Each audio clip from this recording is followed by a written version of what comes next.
سلامونه او نیکې هیلې ګرانو لیدونکو، ستړي مه شئ په دې هیله چې روغ جوړ اوسئ.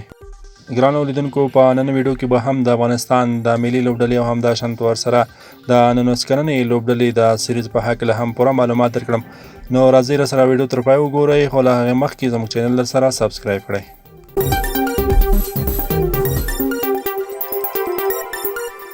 بیا هم ستړي مه شئ ګرانو لیدونکو، د افغانستان او پاکستان ترمنځ د روان سیریز لومړنۍ لوبه افغانستان وګټله. د پاکستان د ملي لوبډلې کپټان شاداب خان د ټاس په ګټلو سره لومړی د بیټینګ فیصله وکړه.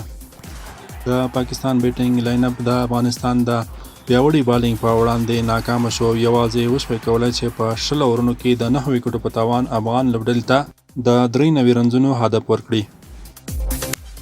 افغان لوبډلې د یاد هدف د پوره کېدا آغاز د رحمان الله ګوربز په ښکلې شپږیزې سره ترسره کړ، خو وروسته 4 مهمې ویکټې پرله پسې له لاسه ورکړې. خو وروسته بیا محمد نبي او ورسره نجیب الله زدران په زړه پورې لوبه ترسره کړه او افغانستان ته یې دغه تاریخي بریا ور په برخه کړه. په دې بریا سره افغانستان وشوی کولی چې د پاکستان ملي لوبډلې ته په نړیوالو رسمي لوبو کې د لومړي ځل لپاره تاریخي ماتې ورکړي. دې وړاندې هم د افغانستان او پاکستان د ملي لوبډلو ترمنځ په زړه پورې لوبې ترسره شوې. اوس نو افغانستان د بریا ډاډ له ځانه سره لري او کولی شي چې په دې سیریز کې پاکستان له سخت فشار لاندې راولي. د افغانستان او پاکستان ترمنځ د 3 شراوریزو نړیوالو لوبو دوهمه لوبه نن ترسره کیږي. او اوس هم د افغانستان د 19 کلنې لوبډلې په هکله.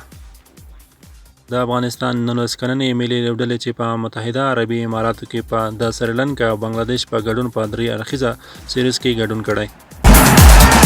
د افغانستان 19 کلنې کرکټ ملي لوبډلې د یاد سیریز په 3 لوبو کې ګډون کړی چې تر دا مهاله له بنگلادیش څخه یوه لوبه ګټلې او یوه هم ورته بایللې. او د افغانستان او د سریلانکا د 19 کلنو لوبډلو د یاد سیریز لومړۍ لوبه افغانستان ګټلې. د افغانستان او د سریلانکا د 19 کلنو لوبډلو د یاد سیریز دوهمه لوبه په 28 تاریخ ترسره شي. ګرانو لیدونکو، دا وه زموږ د کرکټ په اړه نننۍ ویډیو. که ویډیو مو خوښه شوې ویډیو سره لایک او زموږ چینل هم در سره سبسکرایب کړئ. تر بیا د الله په امان، تاسو ټولو ته ښه وخت.